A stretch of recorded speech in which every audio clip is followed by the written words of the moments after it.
All right, well, we are live. Hello, everyone. This is the first episode of a podcast I'm starting called Creatives, Coffee, and Their Journey. It's a working title, but if anyone's ever seen the show Comedians in Cars Getting Coffee, it's kind of based on that, where you talk with somebody over a coffee or a drink or whatever, and you ask them questions about their journey and have a conversation. So today we have Mitch Lazorko on. He is a good friend of mine and a colleague of mine. We've worked together actually multiple times.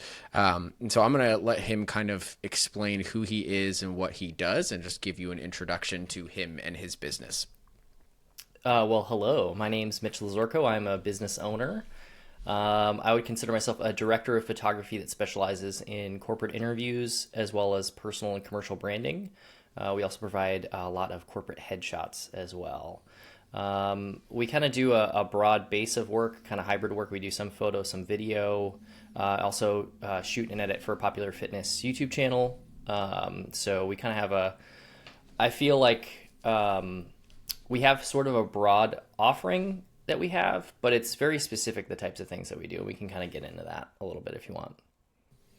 Yeah, and I've actually assisted with you on one shoot, and then Yep. he hired me to do drone for a project that was a lot of fun. That was a But fun day. it was a hot day. Oh, yeah, I forgot how hot that was. Ooh, on the field. Good old Texas. Yep. But yeah, so Mitch and I talk probably daily almost, and we're in a big group chat on Instagram with a bunch of other creatives too. That's how he and I met. So the format for this podcast for everybody watching and listening is I have questions that I'm going to ask Mitch to kind of tell his story and his journey and how he got started and what's led up to his success. And the reason being is I want people to have like a podcast they can listen to that shows so many different ways to become successful in business, because there's not just one way. Everyone has a different way. And I'm a part hybrid shooter, but Mitch and I still do very different things. And so it's kind of cool to see how like different hybrid options work. So anyway, let me Anyway, ask you the first question. yeah. Can you share if there is a story or like of how you first discovered your passion for photography and videography? Yeah, of course. Yeah, so maybe we'll take it just, I'll try to make this as brief as possible while trying to include all the big spots. So I'm 39 now. In my 20s, I was a professional guitarist. So I used to travel, I was like a hired gun guitarist, used to travel for bands, and lived in Nashville for a while, ended up back in Dallas because this is where I'm originally from. And I got tired of being on the road all the time. It's really challenging being a traveling musician when you're not one of the famous ones. Ended up having several different types of jobs, full-time jobs. I worked in physical therapy as a technician, basically teaching people how to stretch. That changed into me actually becoming a yoga teacher. I really enjoyed kind of helping people, and kind of being the best part of some people's day was fun. So that takes us to around 2020. My wife and I we foster cats. So often we get a mama cat, a bunch of little baby kitties. And I thought it would be interesting to try to take some better photos of the kittens to try to help them get adopted. My wife had a Canon T3i in the closet that she hadn't touched in a few years. And I always thought that was really interesting. I always thought it'd be cool to learn how to use a camera and all that stuff. So I started taking photos of the kittens. Also started doing some portraits of, like fitness portraits of some other yoga teacher friends of mine. Because, there's always, we're all about that, let's get a shot of me doing this yoga pose, cool. So it was more of a hobby, kind of something to enjoy and have a creative outlet. And then COVID happened. So at the time I was teaching at several yoga studios. And all of a sudden, all these yoga studio owners were reaching out to me like, hey, I know you have a camera. Can you help us film some yoga classes so we can sell them online to help keep revenue going? Otherwise, our business is going to close because we can't afford to not be open, basically. So I ended up going from this is what I feel like is interesting for me. I had to learn how to go from taking photos of cats to shooting long form exercise videos in a very short period of time in order to help these studio owners, but also for me to try to make some money in the interim so that I could, pay my mortgage. Um, and that's where I kind of realized there's a real viable path for me to start a business where I can actually make profit, do the things that I want to do, and have a little bit more control of what I'm doing. So from there, I ended up, I kind of had a few different jobs. I was still playing guitar on the side for some different things to make some money, still a yoga teacher. And basically, as I started gaining more clients doing photos or video, different odd jobs like that, as I was kind of exploring what types of photography and video I wanted to do, the more jobs I got, the less yoga classes I teach. And then I get more jobs, play guitar a little less. And eventually it just got to a point, I guess it's been a few years now that I went full time, just like, I'm not doing any of that anymore. I'm going all in to really focus on the business. And so that's what I've been doing. My wife is, we actually met at my physical therapy job. She's a physical therapist. And she actually left her job. I guess it's been about a year now, and she is co-owner of the business. She does a lot of administrative work, a lot of photo editing, and really just kind of fills in all the gaps for me while I'm like out on shoots. So we kind of have we can talk more about that, but we basically have a two employee situation where we can kind of trade things off. And I know that you have that kind of situation as well. Yeah, actually, thanks to you, we were able to have a conversation about that, and I was able to implement some of the stuff that you mentioned that helps you and Jen in my own stuff with Miranda. So, so one thing that I hear is that you really had no formal education when it came to like video and photo. So, how do you that comes to a question, and this is not necessarily journey related, but like, do you feel like that was a good thing, or do you feel like having some kind of education would have been better? Like, how do you, because there's always that debate, like, is film school needed? But like, just kind of curious. I think it really depends. My perspective now, being a professional in this industry, is I think if you're interested in working on films, then film school is really valuable. You learn a lot of those skills about how, I haven't been to film school, so I don't know exactly what it's like. But my perception is that it's, you really get a good base on, the history of film, all that kind of thing, all the way up to how to work in a crew. I would consider myself more of a one-man band where I hire contractors. It's very different. What I do is very different than shooting a feature film. So I feel like if feature films is your thing, film school would probably be great. Or if you're someone that loves watching old films and analyzing it and you want to have some part of that type of, you want to be a critic or review, any of that stuff, I feel like that would be really valuable.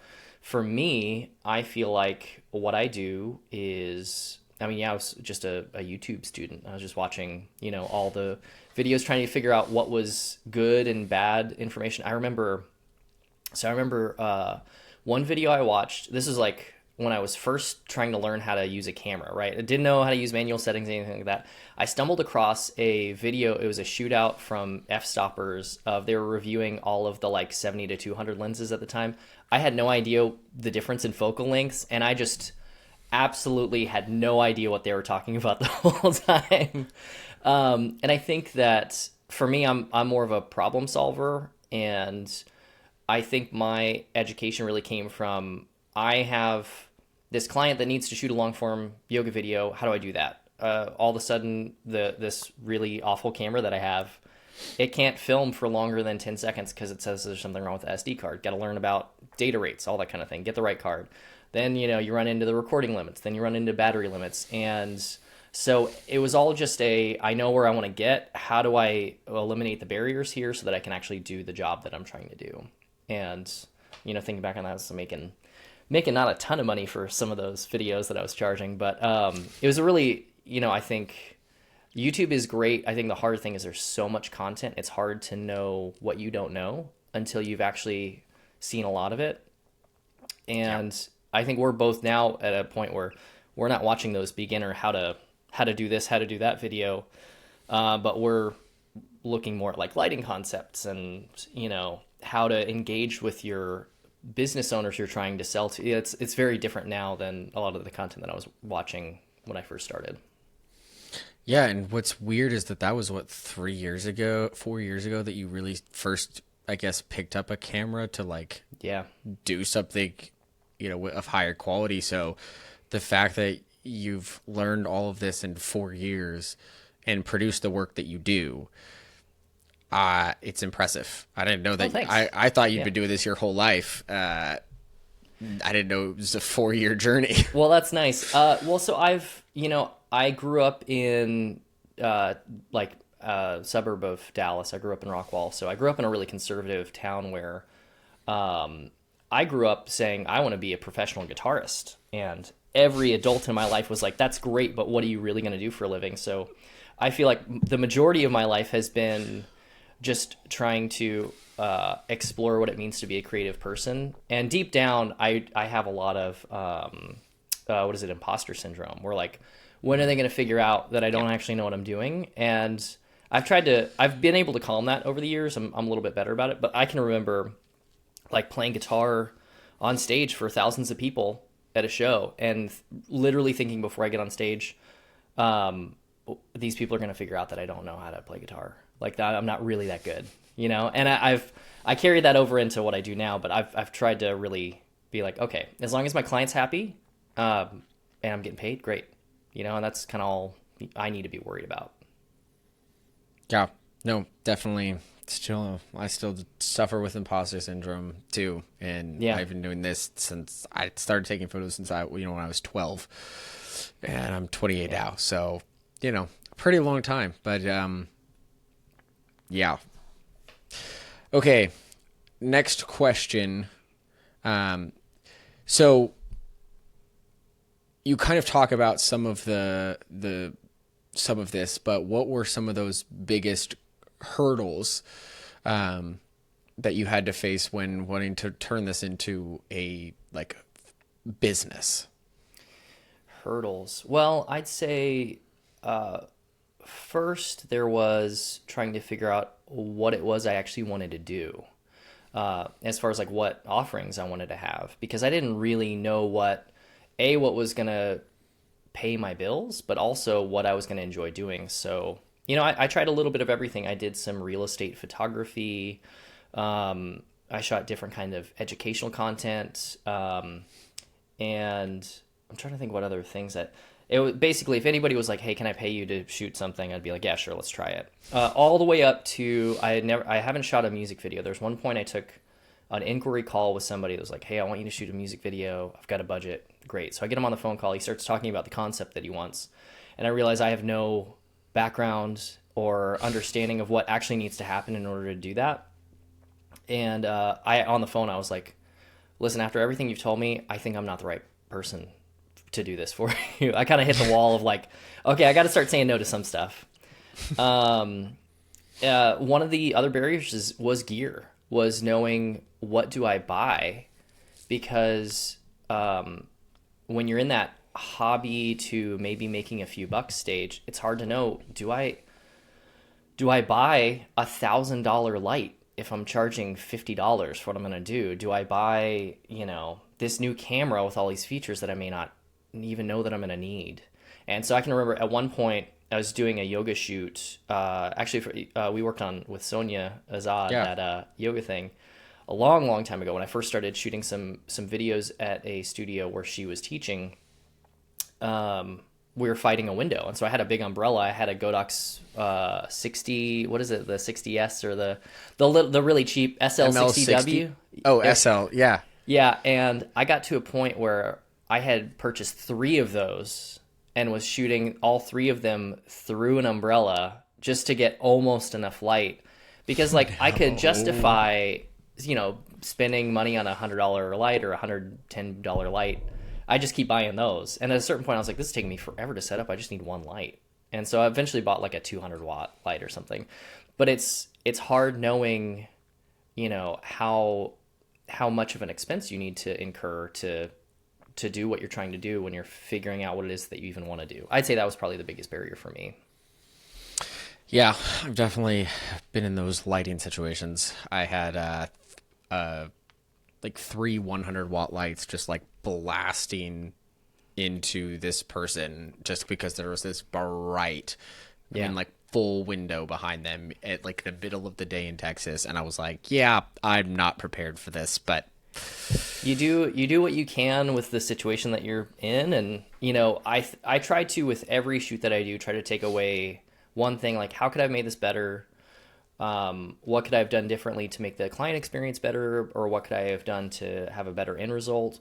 Early on, it was mainly I really need that piece of gear now, or I need to start renting that thing to let me do that. Now it's more the things that I take away are, here's how I should have phrased this thing with the client to show the value that I'm giving, or here's what I should have planned in pre-production to make things go smoother. So it's a little different, but yeah, definitely. I had a shoot one time with, I didn't know where the space was going to be. It ended up being a corner office high rise in Dallas, where it was all windows, floor to ceiling windows. And luckily, I had more gear. I ended up just shooting all my lights through like a 6x magic cloth, and it worked. Yeah. I think it was like a half grid. But that was the day I was like, okay, I'm going to buy a 600D so I don't ever end up in a situation like this. Like I can at least fight some sunlight. So yeah. You said that when you started, you tried everything or basically anything. yeah. So the whole concept of niching down, I know it's important to niche down. I have as well niched down a little bit more, but like, when do you think that people should really start to like put themselves into a niche? Because like, kind of like you, I took on a lot when I was first started. I did weddings, I did corporate, I did everything. And I finally realized, okay, I don't like weddings. I do like corporate. And then it kind of was like, there's so many different types of corporate. And so it's like, how do you know when to kind of niche down? And along with that, how do you deal with the fear of like having to maybe say no to things? Yeah. Because Yeah. like, yeah. I think I'm still in a point where I would love to be doing even more specific work from what I'm doing now. But I think my perspective on it is that you should follow where the jobs lead, because there may be things that you don't even realize that you would enjoy doing until you actually experience them. And I think a lot of my education has come from doing jobs that I didn't enjoy, or working with clients that I was like, I really don't want to work in that type of situation again. So you kind of have to put yourself in those spaces. And I think what is it? You got the three things we used to joke about in the music world. Like if you're going to take a gig, it should have one of three things. It should either be a good hang, it should be good money, or the music should be good. And so you should have at least two of those, right? Yeah. And so, I can handle. By the way, the photography way of saying that is you could get cheap work, fast work, or good work, and you can pick one of those, two of those three. So it's like, yes, but keep going. I think there's a point where you should be saying yes to a lot of things, so that you can have that self-discovery to see what realistically do I want to do. I'm always thinking in terms of what's going to make me happy, because I don't want to do just a bunch of, like, I've had jobs that were not fun and I didn't want to go, and I don't want to live that life anymore. I'm 39, so I'm like, I'm not young, but I'm not old. I'm in that middle range where it's like, I just need to do my job. But, I'm at a point where I don't want to do work that doesn't at least inspire me a little bit, or at least make me somewhat happy. So once you get past that point of like getting an idea of what type of jobs you do and don't like, I think from there you have to reevaluate every 4 to 6 months and go, let's look back on the jobs that I've done. What did I enjoy doing? What clients did I enjoy working with? And what were profitable jobs that I did?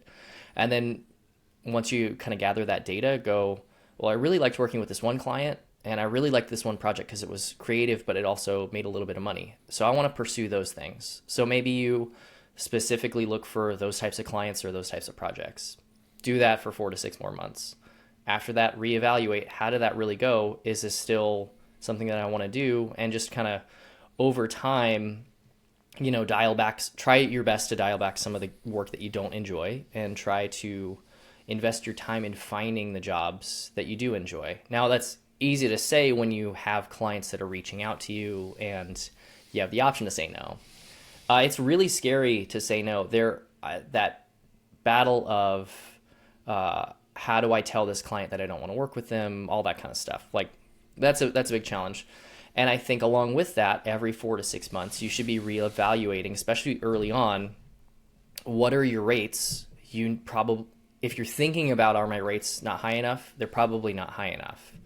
And I think some of the best transitions I've made in the type of work that I did was when I said, as a business owner, you're in control of what you charge. You don't have to Yeah. submit a request to anybody. There's no CEO you got to talk to. You're the CEO of your own company, right? So one day you might charge $500 for a shooting day, and that includes one video or whatever your rates are. The next day you can literally say, I charge $750. Or the next day you can say, I charge $1,000. And that's just your rate going forward. You're in control of that. And I think every time I've made a jump, whether it's a couple $100s or more than that on my rates, what happens is the types of clients that I'm working with, some of them can't afford that budget. That's okay. And I think there's a stigma with not wanting to make your clients upset by charging more. But I think if you're honest with them and you just say, hey, listen, sometimes I'll give them lead time. Like if I have a client that I really enjoy working with, what I've done is tell your client, hey, I'm going to honor the rates that we've been doing, but next quarter, so in 2 or 3 months, my rates are going up to this number. Now at that point, you're welcome to keep booking with me. I would love to keep working with you, but in order to accommodate my overhead and the value that I'm providing my customers, I'm needing to do that. And if you need to go another way with another videographer, I can give you some recommendations on people that might work for you. So allowing yourself room for growth while also still being helpful to your clients, I think is a good thing. And you can most of the time maintain those relationships, even if you're not working together. Yeah, no, I completely agree.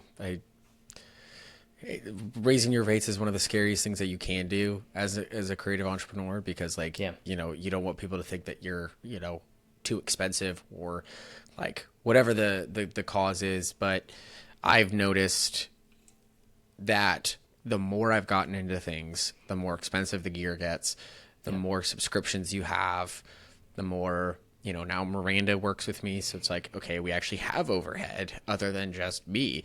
We have to pay the 2 salaries. So yeah, it just gets to a point where it's you have to raise rates and know that some people are going to be priced out. So you can either keep them on at that rate and just know, okay, I like working with this company enough, I'm going to keep doing it at this rate until I legitimately cannot, and then I'll find someone to transition into them. Yeah. Or I'm trying to do hire on employees and have them be able to take on that. But it definitely, raising rates is one of the scariest things, because you never know how people are going to handle it. Well, and the other thing I'll say too is there have been a lot of times when I've made those decisions is when my schedule's full. When there's, I'll get to a point where I would love to book you, but I'm not available for another 3 weeks. If you find yourself in that situation, that's a good point to say, I should be charging a little more, working with a few less clients so I can be more available to future clients. And the other thing I'll say, especially to younger or, no, I shouldn't say younger. I just view everybody as younger on the YouTube filmmaker space. I would say to people that are newer or still building their business is, even if you're not really busy, there are a lot of things in terms of growth of your business that you can make yourself busy with. So let's say you actually do have some room on your schedule, but you're at a point where you feel like you do need to raise your rates. Maybe you start booking on your own calendar time for you to work on your business, whether that's your website or your social media planning, that kind of thing. That also counts as being booked, and that still makes it okay for you to tell your other clients to say, hey, I'm really busy, if you want to work with me, this is how much it's gonna be. Yeah, being booked isn't just working on set or for your clients. Like Yeah. I right now, starting December 21st, I'm taking, so like in 2 days, I'm basically taking a good 7 days straight off. So I've told Oh, that's people, great. but I'm doing like things like I'm not working for the rest of the year. So like basically from December 21st till the end of the year, I'm not working. So I've told people, hey, I'm booked throughout the end of the year because I've got a lot of admin work to do. I've got a lot of Yeah. extra projects to do. I've got some edits to finish. Like there's things that I got to do, and it's like if I don't do them, they won't get done before the end of the year, and Yeah. that's not okay. So it's like just being booked isn't just working with your camera on set for a client. It's the Hmm. editing process. It's the admin business work. I think that's what a lot of people don't understand is there's a lot of business work that you have to do. Yeah. So you've got to make time for that, and it's not fun. It is not fun, and that's part of why I brought on my wife as an employee. Is there are things that used to I would get paralysis by analysis, like I gotta file another tax thing, or I've got there's so much of that admin stuff that absolutely needs to be done no matter what, and I could lose a day of work just sitting at my computer trying to figure out, I have a really bad memory when it comes to numbers and stuff. So I'd have to go through the IRS, how to fill this out. What does this box do? I just can't do that. And so a lot of those things that really tripped me up and were time wasters for me, I passed off on my wife because she is very detail oriented. She's basically Hermione from Harry Potter. She remembers everything, has a great memory, and is very smart. So I'm like, you do that smart people stuff, and I'll just make people look and sound good and edit and do all that stuff. Yeah, I think there comes a point in time where you gotta like you have to make that decision to hire out, whether that be have your wife come on board or hire an employee or hire out, say, edits. It's like Yeah, at some point that you've got to make a decision to give up work yeah. because you can only take on so much. Kind of leads me into another question is how has your vision or approach evolved since you began your creative business? Just give me 1 second. The question is how has your vision or approach evolved since you began your entrepreneurial journey? Yeah, the vision or approach, like in terms of running my business. Yeah, like how have Yeah. things just in general, how have things changed over time? Like you've kind of talked about some of it, like hiring on your wife, do things, but like when you go to a shoot, maybe what mindsets have shifted, or when you have to handle a client call, what Yeah. has changed? Just like I think a big thing that's changed for me right now is I feel like I have a lot of experience because I've worked with a lot of different clients. I've worked in a lot of situations. Now I know how much it costs to do things, and now I know what I am capable of doing, what I'm not capable of doing. So specific to like what do I do on shoots? When I first started, like let's say I do a lot of event photography for like corporate stuff. So now's been a busy time for me. I've shot a few like end of year corporate Christmas banquet kind of holiday yeah, banquet stuff. A few years ago, I would spend a lot of time in pre-production going over what is my shot list, what do I need to make sure I need to get, what focal length is going to work for that, how do I get adequate coverage, really like go over the schedule and itinerary and just make sure I have it all in my head. And now that I have the experience of having done a lot of those jobs, because I do that a lot now, like just general event photography, I know you do that too. Now I know what needs to be done in terms of like what does the end result need to look like.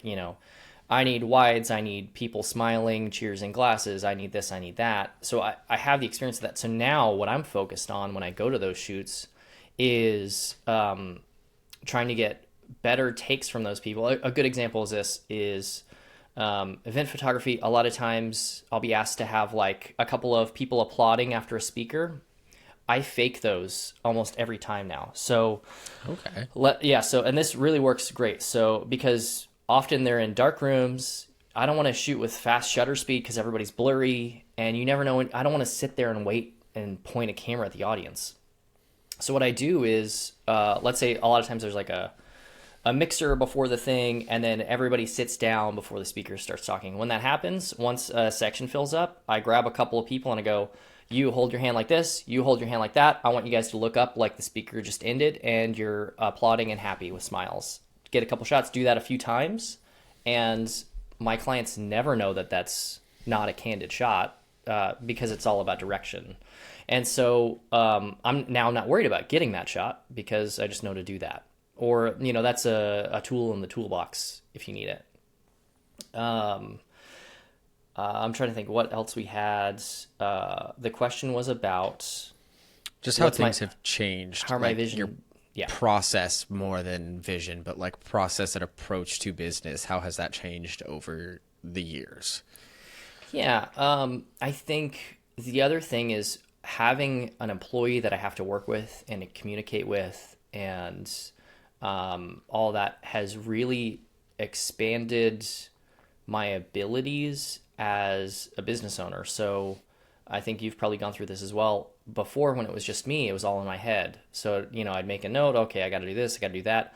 Now I have to kind of track my communications with clients because I have to be able to communicate that to my wife. So like we use Trello as a productivity app. So if she emails somebody, she logs it. If I email or talk to somebody on the phone, I log it. When I do an inquiry call, I do a summary of email or a summary of inquiry, like everything that the client wanted, what their expectations are, what I think we can do at what our rates would be. I put that in an email, send it to them. I let my wife know so she can review that. So she has all the information. If we book a job, she can take that information to build an invoice and a contract and send that out without me even having to worry about it. If they email back, I can be in a job and she can take care of all that. I think a lot of those were things that I wish I had done when it was just me. I wish I had tracked things better and had more of a process where everything has a place throughout the pipeline of an inquiry to finishing a job after revisions and being completed. Because it was kind of everywhere. I had like a notebook and then another notebook and then maybe Google Sheets and then this and that. And we still have a lot of different digital assets we use to like try. We still use Google Sheets. We use HoneyBook for our CRM. We use Trello for a lot of our like tracking projects. But there's a real system that for every single client they go through. And that just helps me not keep everything in my head. Everything's somewhere. So if I'm like, I don't know where we're at on this project, or if they sent me the logo that they need for that revision, I can, boom, it's right there. So one thing that I've had trouble with, and I'd love to hear how your thoughts are. First of all, you said HoneyBook. I don't know if we should be bringing up that name with all the recent drama. Have you heard about that? Are there problems with HoneyBook? Okay, so apparently they raised their rates like, it was like 80% or something. Like, oh, yikes. Yeah, maybe you should look into that. But like, well, the thing is that I'm not even in charge of that, so I'll remind my wife, but she can double check that. So yeah, it was like there was a big big thing in the industry, kind of like it sent waves to the industry. That like their price hike was like my basic plan with them is $9.99 a month because I only use them for contracts. I use QuickBooks for invoicing, but then they were gonna go up to. I saw my basic plan was going to go up to $28.99 a month. And I was like, it's not that I can't pay that. It's that like, why would I, I'm like, so anyway. Well, that's the problem with all these digital assets we're using are, they're all trying to add AI so that they can raise their rates. And it's like, I just want to I don't want to send contracts to people. I don't want an AI person deciding what, I don't know. That's a whole other podcast for you to do. Yeah, I just need the things to work so that I can do my job. So I don't know. I'll speak for me specifically. I have ADHD, like very bad ADHD, and I've had to just learn to deal with it because meds had side effects for me that just never really worked well with me. Staying organized and staying on top of things has been one of my hardest things to do because I'm always afraid that when I go to when I go to delete something off of an SSD and I've like backed it up and I know in my head I've backed it up and I know it's backed up to Backblaze, like I don't want to delete it off the SSD because I'm like, well, what if I didn't do that? So like Yeah. organization, how important is that to your business? And how has that changed? You kind of talked about it, but I kind of want a Yeah. little bit more information because like that's something that I have really struggled with, and I'm always trying to learn a better system. So like, how has implementing better organization helped in your business? Yeah, I would say so I don't have ADHD, but I do have anxiety, so I see a therapist for it because I'll get like anxiety attacks if I get overwhelmed with things, which is not good in this kind of business when you're in charge of everything. It's not But good in any kind of business, but yes. yes, so organization wise, I would say the biggest struggle for me with organization is organizing my time, like my schedule. That's where I really struggled with for a long time. What helped with me, and I saw this, I think it was Tin House Studios or Tin Roof Studios. There's like a product photographer on YouTube that kind of talked about how he organizes his week.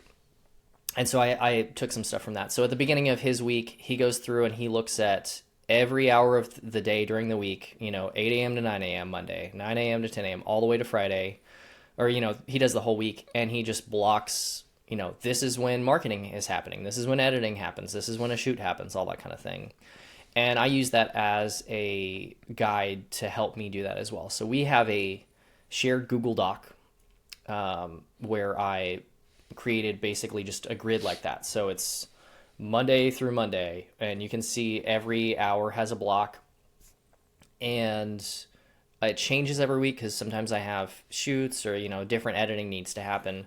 I used to do this myself, and my problem is that my anxiety would come from I don't know what's most important, like what needs to get done before what. Yeah. And now this is something my wife helps with. Is she looks at because I'll write down, like when I have a project in post, I'll write down how many estimated editing hours it's going to take for me to do that. Like we took the time to figure out how long does it take me to do certain tasks. So she takes those things and she organizes them into my schedule. So when I start my day, I don't have to start the first 2 hours of my day thinking, well, should I edit that project or should I call that person or should I do this? She just puts it in there. So I get at my desk, I look, okay, I'm supposed to do this, this, this, and then I can take lunch. Okay, cool, and then I can do that.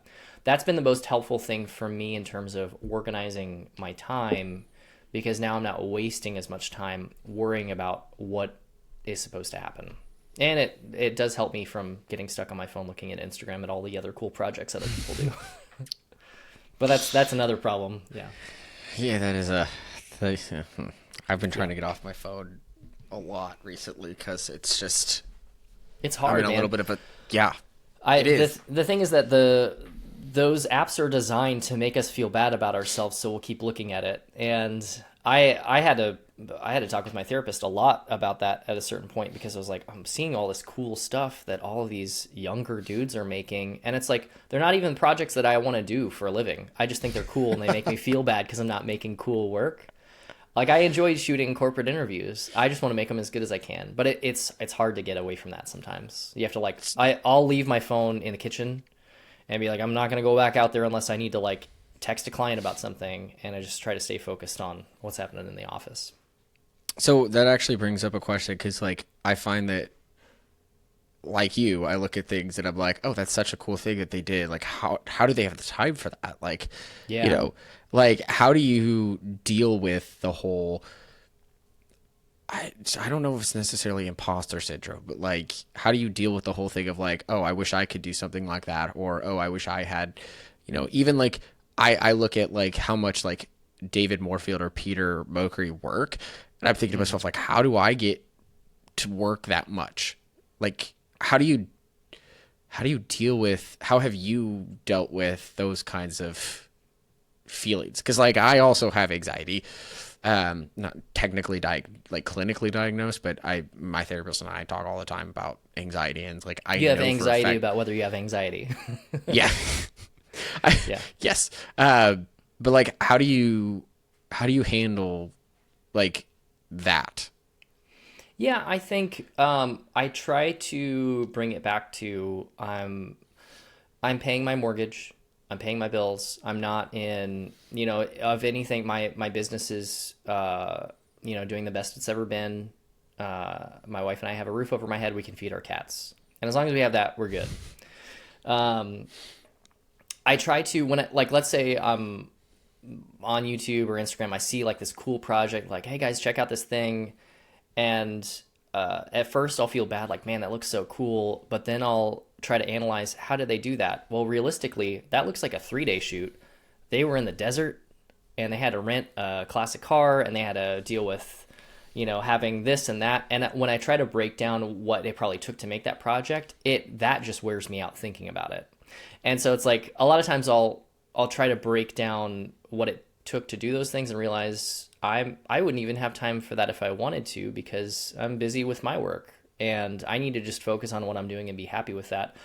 And now what I try to do in those situations is think, wow, they're really talented and good for them. And I'm happy that they're enjoying the creative work that they're doing. And that doesn't need to say anything about how I feel about the work that I do or about who I am as a person. Yeah, I mean, I agree. I think that there's a lot that we like, especially with social media, because it's so easy. If someone has a lot of followers, you like idolize that. You're like, oh my gosh, I want that. But then it's like, you know, like you, I'm happy doing corporate interviews. Like, Yeah. I got it down to a science. It's easy. Well, it's easy for me. It's taken me a while, but like I've got it down to a science now, and it's like it's fun because I get to be on set with my wife, just her asking questions, us setting Yeah. everything up. Like it's gotten to a point where it's like it's become fun, and it's what I've wanted to do is tell people stories through the use of video. So for Yeah. me, that's yeah. I think Okay, that's great. yeah. Um, so kind of somewhat related, how do you stay motivated in a competitive and ever-changing industry? Wow, that's very Ooh. AI there. Yeah. But like, how do you stay motivated in our industry? I think that there's certainly a fear that like the landscape of video work could be very different in 3 to 4 years. Um, I'm trying to just focus on the work that I'm doing now, and where my focus has been lately is mainly just making sure that my clients are happy, because there are always going to be people that do work for cheaper. There are always going to be people that can do better work. But I think the reason why a lot of my clients continue to book me consistently, because I work with a lot of corporate, clients, is because I want to make sure that they enjoy the work that we do together, and I want to make sure that they're happy with the work that we do together. So like, I work with a few companies where like I'm kind of the video component to their marketing team. Like they don't have a video team; they just hire me for stuff. Yeah. And what my focus is on there is they know that I can do the work that needs to be done in order for everybody to be happy with the work. But I try to make my focus on making sure when they arrive on set, like, hey, do you want a snack? I brought you cookies. If it's like I try to make sure that them coming to sitting in on a video shoot day is like a fun thing that they can look forward to, rather than just another work day that they have to trudge through. Um, I don't know that that answers the question of an ever changing industry. I think in our YouTube camera person space, I think we can have a very narrow vision of like, oh no, everybody's going to be shooting on iPhones because they can shoot, iPhone RAW or whatever. Or, oh no, there's this new device that can do this. I think it's important to understand what those new technologies can do. And I think it's important to understand that some of those technologies are still going to be very limited and aren't really going to replace a lot of the skill that we have. So I'm happy with shooting a whole shoot on an iPhone, but what's going to make those projects shot on an iPhone look good is that I'm going to be the one running it and knowing where and how to use the camera. Not that some random person, one thing I'm seeing lately is I've taken a few inquiry calls from companies where I'm talking to whoever the youngest person is in the company is, like a new hire, but they're not in the marketing department. They're like an accountant or a lawyer, or they're like, they just, my boss said that I'm the young one and knows the TikToks, so they want me to figure out how to do it. And it's like, The TikToks. and I'm happy to support them in the work that they need to do. But I know that we're going to have to make changes over time in order to continue to be successful in the industry. And I think we need to be open to that. But I think we don't need to be fearful that all of a sudden everything's going to go out the window. Like everything that we do isn't going to be valuable, because I think it will be. Like even on a consulting side, I can help someone, I can teach someone how to light and how to shoot. I don't necessarily even have to pay the person to do that. And I think what's good about, for us, we do photography and video.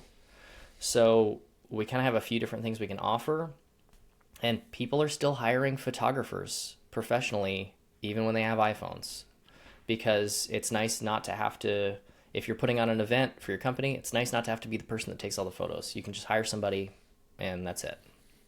Well, and like also, people had this whole like, oh no, AI is going to replace us, but like AI can't tell a story. Yeah. AI can't drive emotion home. AI can't go to an event and take photos of an event.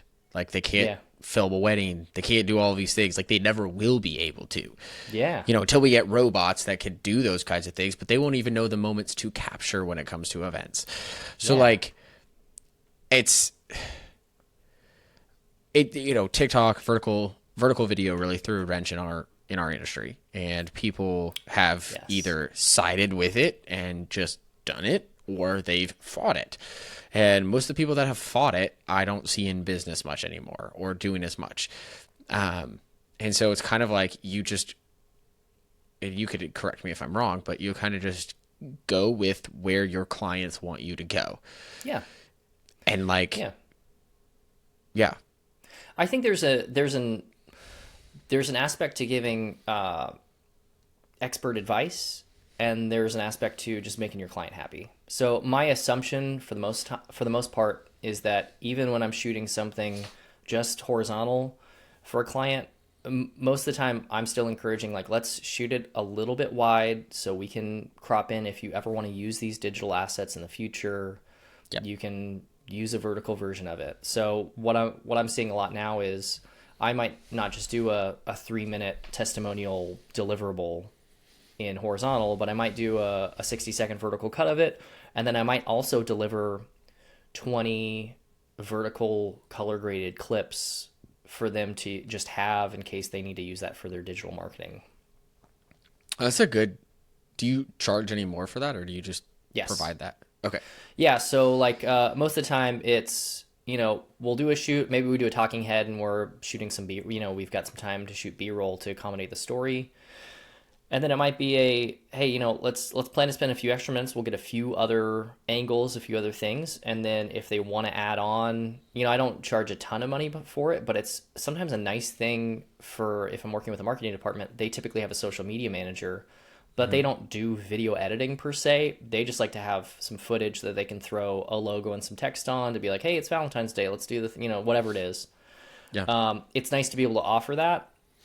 And also for some companies, they don't realize like that they may be on the news for something, right? And the news org will say, hey, do you have some B-roll clips you can provide to help supplement the story we're doing? It's good for them to have those in their back pocket if they ever need that.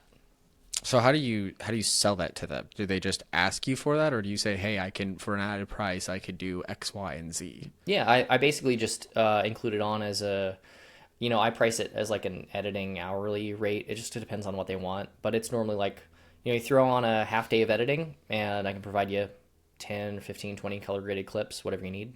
Just kind of depends on what the specifics to the project and what it is that they would want.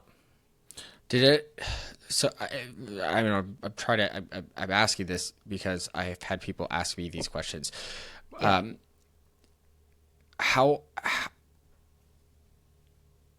hard is it to tell people, hey, that's going to be an added price?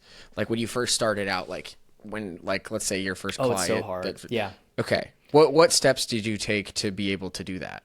So we would call this scope creep, where the Yes. scope of the project, they're like, hey, can you do this extra thing? Or, hey, could you take a couple pictures? Hey, could you, hey, I know we just did one video, but do you think you could do a vertical cut of it, even though we didn't plan on it?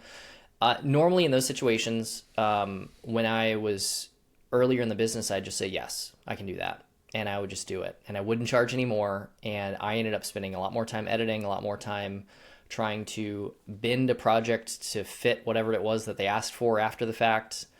And I've realized that it's just, it's really not worth it to do unpaid work that wasn't within the scope that you did. However, I think it's very important in those situations to be clear with your communication and be as accommodating to your client as possible. So it's totally normal for somebody to go, oh, I didn't realize I would really like to do this. I think coming back at them with any kind of negative energy is a really bad thing. So normally in those situations, I'll just say, hey, our plan was just for this specific deliverable.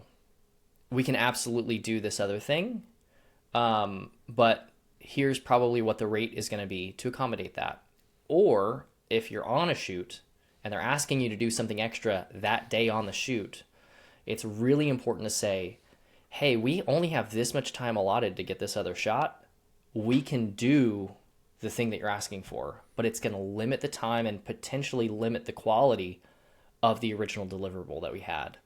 And I think putting it to them in clear terms in the moment is the most important thing that you can do, so that the expectations are the same, so that later on they're like, hey, why wasn't this shot in our original deliverable the way that we said we were going to be? Well, we only had time to do 2 takes, and that's kind of all we had, so that we could give you those headshots, or whatever that extra thing is. Because it can be really easy for somebody that doesn't understand what we do to just assume everything comes out of the camera perfect, and that no extra work needs to be done. And I think it's just really important to say, yes, but yes, we can do that. But here are the accommodations, or here's the increased rate that it's going to require in order to do that. Yeah, even just putting that in the court of them just saying, hey, totally understand you want to do that. We'd love to accommodate. It is going to add more time, which will add more budget. This is out of the scope of what we originally agreed on. Would love to have a discussion of whether you want to do that or not. Like let me put this in perspective. I do that all the time now. Like if someone tries to add more, I tell them, hey, this is going to be a rate increase. Recently, I was going to do a day 2 of a shoot, interview shoot. And it was going to be, they asked if I could do a 5th person. I was doing 4. And that day I was only going to be doing 1 person. So I was going to literally go set up for 1 person. And they were like, well, can we add in a 5th person? They said, it'll be in the same spot, the same location, just at this, I'd have to pivot the setup. Yeah. And I was on a shoot and I was like, I could totally charge more for this if I really wanted to. I was like, but I'm literally going there to shoot 1 15-minute interview. I'm just going to throw this in because I was like, it's not going to take that much time I'll already have everything set up. I just have to reposition. It'll take 5 minutes to do that. And I was like, so you talk about being accommodating. There are ways to be accommodating to people without having to make it like, oh, we should have charged more for this. Cause I don't regret not charging more for that. It helped the video. It helped them. It was, they're my best client. Like this department is part of my best client. So it's like, I'm not going to, I'm already making a good amount of money off of this project. So I was like, whatever, it's totally fine. Yes, let's do it. I think that's great. Yeah. Yeah. I think what's important in a lot of those situations, if you are going to do anything extra that you're making the decision not to bill them more for when you likely would for other clients, to point that out and say, hey, normally for other clients, I would bill, a little bit more in order to do that, but I really appreciate all the work that you've been sending my way. Love working with you. Let's make it happen. And then maybe even setting those boundaries for later on. Hey, this time, totally going to do it for free. We're going to take care of you. But next time, if we need to do that, there will be a little bit more of a rate increase. Just so that I think as creatives, sometimes we'll do things without even bringing it up, and it's a big deal for us, but it's not a big deal for them. And you have to educate them and say, this is going to take an extra 3 hours for me to do, but I'm going to do it because I value this relationship and I want to make Mm-hmm. sure that you're happy with the end result. I think always doing that on your invoice, like if you're doing something, part of it for free, put it on there, put your full rate, and then discount it because people love seeing, oh, I'm getting $150 off of that, or I'm getting, I'm not having to pay for that. Showing them that value is really important. Yeah. And you kind of talk about it, and I'd love to hear any other thoughts on this. But communication, how important do you think it is to make sure you over communicate with clients? I think it's so important. So it really starts with the first line of contact is I I will typically, if it's a new client of somebody I've never talked to before that inquires, like I get stuff like that all the time. Hey, how much for a video? How much for this kind of video? What do you charge for headshots? And I don't give them an answer. I need them to be on the phone so I can talk with them and be clear about uh, what it is that they're asking for, so that I can give them an appropriate number. And then I always follow that stuff up with an email that clearly lists, here is exactly what you get. It's an event shoot. No dialogue will be recorded. So that on the event shoot, they're not like, oh yeah, we're recording all the speakers today. It's like, nope, we have it written down. It's not going to do that. And then when they, I include those line items in our contract. So it's clear, like that is in a contract. That's not what we're supposed to do. So just so that um, having expectations align is one of the most important things, I think, in making sure that your client is happy. And it's really common for a client to have a manager that has unfair expectations of them. So a manager will ask your client that's hiring you to do something different, and then they bring it to you, and it's like, I can, but yes, but this is Yeah. what extra is going to be required because that isn't within the original scope of what we talked about. Yeah, I just had a potential client reach out, and they were like, "Hey, how much for video work?" And I was like, I don't know. What do you want? So Yeah. they emailed them back. I was like, do you want a brand story? Do you want, social media clips? Do you want a one-off social media clip? Like, what do you want? And I Yeah. found out he wanted to inquire about like a consistent social media week, to be able to, for him to be able to post weekly. Yeah. And I was like, okay, great. So here's where my packages start. And it was like, I would not have known. I was like, you can't just Yeah. like, if somebody comes in, oh, I want consistent social media content. Okay, well, what does that look like for you? Yeah. Yeah. What kind of content do you want? Do you want talking head reels? Do you want reels of you working? How many do you want a month? Like, you have to figure out all of this stuff. And so I over communicate, and I will basically, I have a template that I give people for an estimate. And I say, I have a project summary so that they can see, that I understand what the project is going to be. Yes. I have the deliverables, and I will write down all of the deliverables. And then I have the line item of budget. And so some people say don't put everything in a line item. And it is what it is. I do pre-production, production, and post-production. How much will it cost for pre-production? What does that include? Scripting, scheduling, calling people, getting locations, venues, whatever. Yeah. Like, we do that, but it's a cost. Then the production, how many days, half days, whatever. And then the post-production, how long is it going to take to edit this? And like, what are we doing? Are we doing VFX? Are we doing, like you just started doing green screen work with Science Fitness. What was like, how did you change that editing rate? Or like, Yeah. when you had that So conversation with him? yeah. So the way that I work with Jordan Syatt, which is great. So he's a YouTube client. He's got a YouTube channel he's had for a number of years. I think he's at around, I think he's in that like 220,000 subscribers on YouTube or something like that. It's been great working with him for a few years.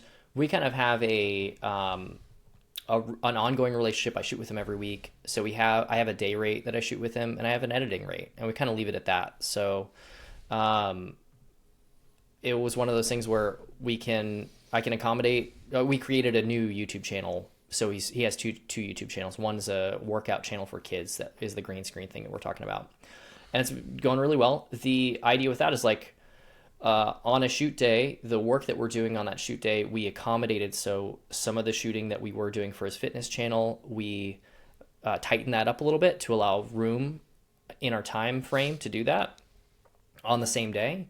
And then in terms of editing, it's just, additional hours of editing. We kind of just, rather than having price per deliverable, we had price for post, because I do a lot of work for him now. So I'm shooting and editing for his 2 YouTube channels. We're also doing, we don't really do social media management, we're doing some archival work where we're going through these last 2 years of work and doing cuts of vertical reels for him to post on Facebook. And I'm going through archival editing and just getting basically those color graded clips we're talking about. I'm going back through all of our old B-roll of like him working out. So he's going to have a whole database of, here are all clips of me doing bicep curls while we're at this gym, this gym, this gym. Here are him doing jujitsu at this place, this place, this place. So he'll be able to just use that whenever he wants for any media that he wants in the future. All that to say, basically we just had an increase in editing hours in order to accommodate that. And we actually had a good talk recently about where I'm at a point where my schedule is, so like we were talking about, my schedule is so full.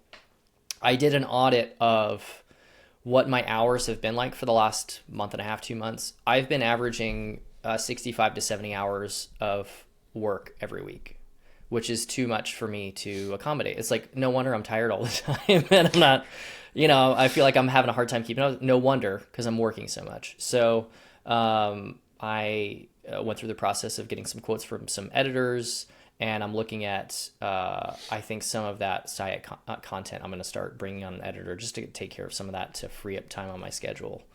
So that's my answer to that. So that actually leads me right into another question of, there's some people who will, I don't know who specifically, but I've heard some things of people say that you should not outsource work. So how do you, first of all, why would you kind of covered the why. You have limited number of time and you need to free up time. So that's why.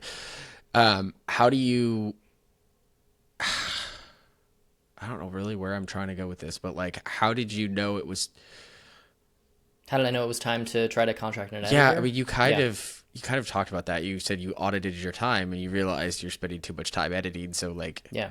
how do you free up time?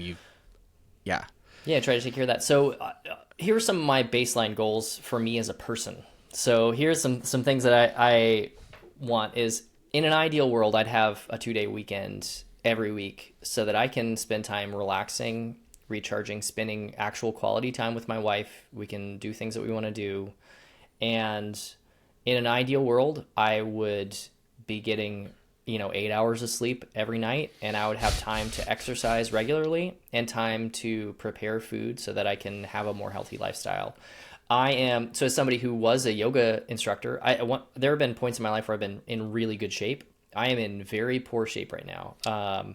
And it's not really that, I weigh a little bit more than I'd like to, but it's more like I go on walks, but I really don't have the time to take care of myself the way that I need to. So all those things in mind, like if those don't get taken care of, I won't be able to work well, in 10 years, because my body will be broken. And, it's hard to hold up a camera if none of your muscles work.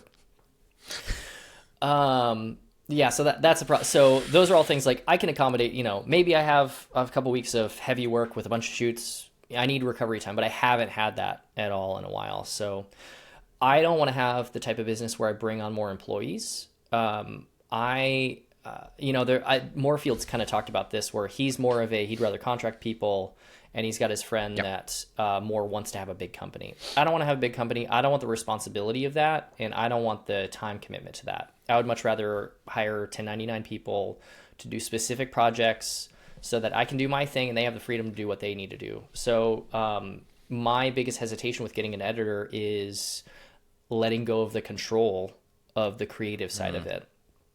And I I had a talk with my therapist last week about that. Like we talked for like an hour about, how do I let go of control and allow someone who by all means is a better video editor than I am, let them do the work that they love to do.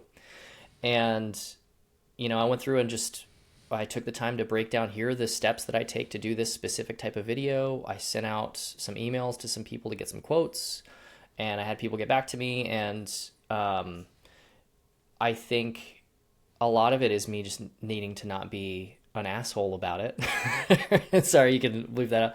A lot of it is me not needing to be, I need to let go of some of that control because it'll be good for me. And that really is what I've been fighting with, is if I allow myself to let go of that control, like I can still ask them for revisions and make sure that the quality of work is good, but I just need to do that in order to be healthy, is kind of what it has come down to. And so that's what's made me want to do that. I think it's funny because like I started looking to outsource edits as well. One of the things that has been the struggle for me is the financial side of things, especially with having, to cover mine and Miranda's salary right now. Like it's definitely been harder financially, but so for me, it's like, I want to, and I'm ready to hire editors, but that income loss is something that I'm like starting to look at, like, okay, if I lose $750 each edit, it's a sizable amount. It's a big chunk of revenue. Yeah. And so that's been, for me, I'm like, I think the opposite of you. I'm ready to hire employees. I'm ready to hire like team members and send things off because I want to work less. There's a lot of things that I like to do. Like I like driving my racing sim, but I haven't touched it. I mean, it's not even fully put together right now. I haven't touched it in like 3 months or a couple months. Yeah. It's like, I want to do other stuff with my life. I don't want my life to just be video, but it's like the whole switch to, having Miranda and myself on payroll has been, obviously something like it's an added expense. And so it's like, it's a real challenge. Yeah. I think for me as well is for the majority of our marriage, we've been married since 2013. The majority of our marriage, my wife was more the breadwinner, and I had, a few jobs. I still contributed, a good percentage of our income, but she made more money. And we kind of made that switch at a certain point where I was making more than her, and then she left her job to work with me. And this is really the first time in my life that I felt the pressure of being really responsible for that in a way that I hadn't before. So that's an added pressure that, I think I've dealt with it pretty well, but I've definitely had some times where it's like, wow, this is all, I got to make sure I don't screw this up and make sure I'm making the right decisions so that, we can eat and pay our mortgage. Yeah. All that stuff is really expensive. It is. Okay. I have 2 more things and then I'll let you get back to your life. I have editing to do today. Sorry, Jordan, we're keeping him a little longer. No. So one of the topics that is consistently brought up in discussions in our big DFW group chat is freelance versus production company. And so I'd love to know why you went the route that you went, because like, I know David and Peter and a lot of these people do more of that DP or, one thing, and then they hire out the rest. So like David sends all of his edits off. He won't even touch an edit. Yeah. So it's like, what made you want to do this versus that? Yeah, well, I'll kind of clarify a little bit because I feel like I fall in both categories a little bit. I would view us more, my company's, I would view us as a production company, so we can provide video services, whether it's very small and they just need me, or whether it's bigger and I need to hire a gaffer and, and a DP. And like, I have a network I can hire out, I can scale up or scale down, whatever I need. I would say most of my work is kind of split between 2 things. So on one side, we have our own clients. I'm working directly with my clients. Start to finish, we're creating video projects, or we're doing photo, like we do corporate headshots a lot. We'll do a lot of that. I'd say that's about 40% of my business. I would say another 40% is working with a creative agency, which we worked on that Yeah. one shoot. So I still feel like I function as a video production company with them. So they'll hire me for photo, they'll hire me for video, they'll hire me for video with editing. So it just kind of depends on what their needs are. And then there is the rare occasion that I will get hired from one of our friends in the filmmaker group just to come out and to use a camera for the day as a cam Yeah. op. I'm happy to do that work. I actually really love the whole, okay, come out, shoot for 8 hours, give me the card, transfer the footage, and then I'm done. I don't have to really talk to the client. I don't have, those are like fun days for me because I don't have to take on that responsibility. It's just, where am I pointing the camera? What do you want me to do? Let's go. And I'm actually doing tomorrow I'm shooting some BTS and being like a PA for our buddy Hisu. He's having me come out to help out with one of his shoots. So like, I love that because then I get to spend time with a friend. I get to have Yeah. fun, but I don't have all the responsibility of, doing that. So I would say that's maybe like, I don't know that we got to 100%, but I'd say that's maybe like 10%, 15% of what I do, where I'll just get hired as a cam op. Occasionally I'll have a company from out of town will hire me just to cam op for a day for their conference or something, but they don't need an editor. I would consider that more as me being more freelance than a Yeah. production company. Um, I think that kind of answers your question. Was that kind of what you were Yeah. going for? Yeah. Well, because like I watched a video from a guy named Tommy Beal, and he's a DP out of San Francisco, and he kind of pegged the question of like he's struggling to find work as a DP because a lot of people want to edit and stuff as well. Yeah. And I don't mind being hired out as a DP. I'll do it, or a gaffer, grip, BTS, whatever. I'll do it. I prefer to handle most everything. Yeah. Maybe because I am a control freak. I don't know, but I like to handle the whole interaction because I feel like I get control over the final product and how that looks, and I like to Well, make sure. yeah, the thing I'd say on that is when you are the person doing, when you're functioning as the production house and you're working with the end client, you have a much higher chance of generating more revenue. So Mhm. if there's if there's nobody between you and the end client, you're going to make more money, or at least you should be Yeah. making more money than if you're just being hired for a day rate for something. Yeah. Because there's more responsibility, there's more work to go along with that, and there's more creative control. And so I think it's good to have those situations if you're able to with the types of clients that you have, because then you have a little more leeway with how much you can earn for the company. Yeah. Okay, I'm sorry, I lied when I said two more questions. I have two Yeah, more you're good. questions now. Yeah, go for The it. one of the questions is, what was one of your favorite projects that you've worked on? I'm not going to say your exact favorite unless you have one that Ooh. like, but like, what is maybe even in the last year? What is one of your favorite projects that you've worked on? I think favorite projects. I've had some fun ones. Okay, so I'll tell you one more corporate one and one more just fun creative one. Um, on the corporate side, I actually think I sent into our group chat some frames from this. There's one nonprofit here in town that I've been shooting a testimonial series for, which has been great. And they're like a blood bank here in the Dallas area, but they're kind of all throughout Texas. And I've been getting to shoot testimonials for them in a bunch of different cities because they have blood banks in a bunch of different cities. So we did one in Tyler recently.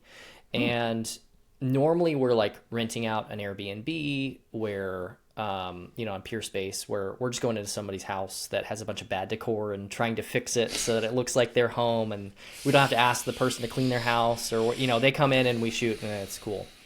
Yeah. But where we were filming in Tyler, there wasn't a good option for us to rent an Airbnb. So we ended up finding a photography studio in town, which was like in the downtown Tyler area.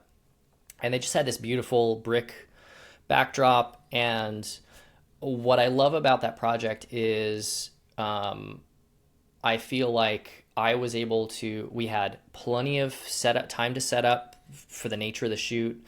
It was my wife and I were shooting, and we were able to really dial in. Most of the time with a lot of my shoots, and you probably know this too, you're in a hurry From the minute you get there, just to have access to the space. Oh, we need to shoot in 40 minutes. We need to shoot in 30 minutes. So you just do what you can to accommodate the client. We're so accommodating, right? But on this particular day, it just worked out that we had like an hour and a half just for one person interview. It's beautiful. And because it was a studio, we had way more space. And so I ended up using like 5 lights to just really dial in. I was like shooting accent on the background. We had time to like try things and dial it in exactly the way that we wanted to. And also I'm shooting on Canon mirrorless cameras. So, there's a limit to how good you can make those cameras get to look compared to like a real cinema camera. That's another conversation to have. But I feel like I was able to really dial it in exactly the way that I wanted to. And I was just really like, we got home from the shoot and my wife was backing up all the footage. And I was like, when you're done, let me know. I want to drop a LUT on that and see what it actually looks like on my display. And I was just really happy with the way that it looked. Because that's most of the time I'm like, really just want it to look and sound amazing. And I felt like I really accomplished that. And it made me really happy. So it's, one thing I love about doing corporate headshots is, the framing's most of the time the same. The lighting is typically pretty similar, but it's about getting that facial response from somebody that really shows their personality. That's what I love, is making somebody look the best that they can in those circumstances. So anyway, that I would say it's my usual work that I do, but I just had the time to really dial it in exactly the way that I wanted to. Yeah. On a creative project side, this was when we're talking about my therapist again, she was like, you should plan to do something creative for fun for you. And what I love taking photos because it's so much less involved. You can take a photo, go home and, do your thing and you're done. And one of my favorite, music artists was coming to town, and I just, DM'd the lead singer and was like, hey, can I come to your show and take photos? I don't do concert photography, but here's some of my work. I would love to just come take some photos. I'll send you some when I'm done, editing them. And she DM'd me back the next day. I was like, sure, you're on the list. Cool. And it was so neat for me, because I used to be on stage for a living. It was fun to be back in that environment and getting to shoot photos and get right up on stage. They were called the Illuminati Hotties. So they're not like a big artist. They were playing at a smaller venue here in Dallas. So it wasn't like I was stuck in the back. It was like going side stage, going to the back. Got to really just explore what it was like to be a concert photographer. And I got some really good shots. I was really happy with it. And, they shared some of the images. And it was cool to be creative and also kind of be a part of that life for one night. It was really kind of neat. So that's something I would like to do more just for fun. I agree, actually. One of my really good friends, he was a groomsman on my wedding. He was in a band for a little while. He took a hiatus and then split from the band. But they came to Dallas once, and I was like, hey, dude, I just want to shoot some photos. Like, can I get up there? I was like right there in front of the stage, just like taking pictures. And some of the best images I've created were from that concert. Just like having fun, not worrying about anything, no end client, just messing around with a camera. Yeah, being able to know oh, I can sit on these if I want. I don't have to get this to anyone at any particular time. I can edit them however I want. There's some freedom in that I haven't had in a while. So that was really fun. Yeah, I will say passion projects are definitely something to keep in the back of your mind.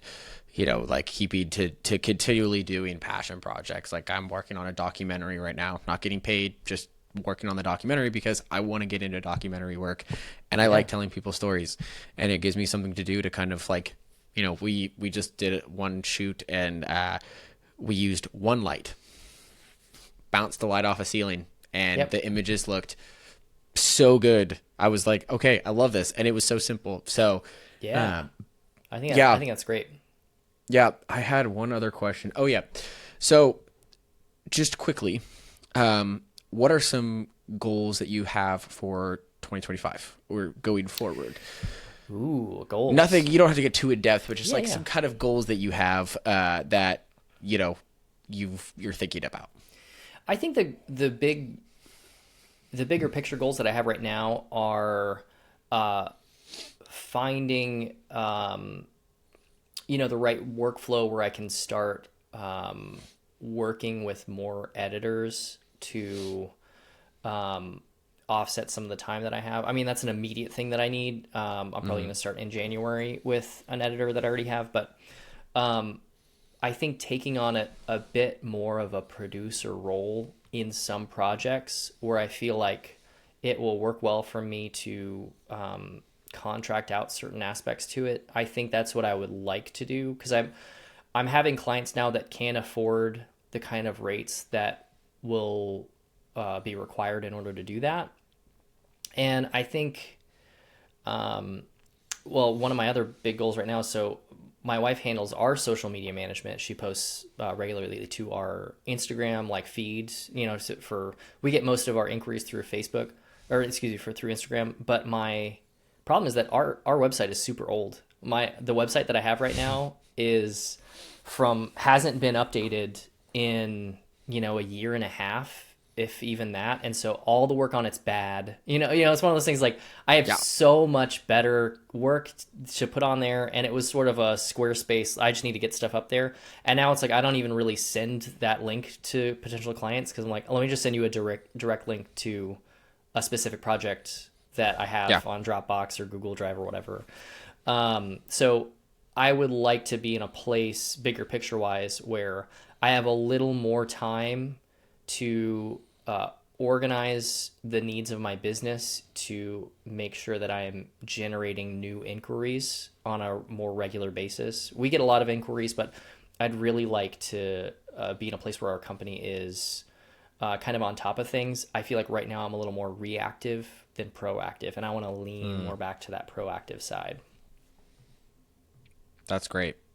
I feel like, a lot of it can be just waiting around for people, but sometimes that I can only get you so far, you have to, sometimes you have to go in search of business, and that's okay. I feel like a lot of people just want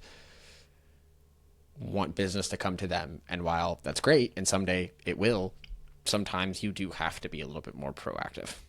Well, we're really fortunate at this time in that we are getting regular work. I'm busy a lot, and I just want to prepare and be setting the things in place so that when those more naturally coming leads dwindle a bit, that I have avenues to put more energy into generating new clients. So that's kind of the hard thing, is that balance of, I don't want to be in a place where I'm having a client saying, I want to do a shoot, and I'm I'm not available for a month, because they're going to book somebody else. And so what I need to do is just adjust some of those things so that I can say, I can fit you in because I have an editor that can cover this project, because I have somebody else that can shoot this other thing. I want to be in that place. So that would be my goal. Sweet. Well, I appreciate you taking time to come on this podcast. Obviously, you and I have gotten closer over the past year, and it's been really good to get to know you and your business, and see how you do things and handle things, and obviously have that conversation of how do you work with a spouse. That was not that's we that's can talk a whole lot other about that. That's a whole other podcast we could do. But it was awesome to know that you have that experience, and so I knew I could ask you some questions, because it's not an easy thing to work with your spouse. I've seen marriages end over that. So well, that's the thing, is the marriage has to take priority over the business. Yep. But the business has to keep going. So there's a balance there, but communication is what it's all about. Communication is key in anything, in everything. Yep. Well, anyway, appreciate you hopping on. I will put your socials and apparently not your website Nope. in the video description or somewhere on here, so people could go check you out. And if you're in the Dallas-Fort Worth area and you need any work, hit up Mitch. If you're an editor and you need to get some work, hit him up as well. I'm sure he would be willing to chat. But thank you so much for taking your time. Yeah, man. Yeah, it was good. Good having a long form chat like this. Maybe next time we'll talk more about you. Yeah. Well, you're my first podcast episode, so That's all right. Yeah. we're Creatives, kicking it off coffee, and their strong. journey. Yes, that's it. Yeah, we're kicking it off strong, and it's gonna go downhill. No, I'm just That's it. kidding. Awesome. Well, I'll catch you later. Yep. Take it easy.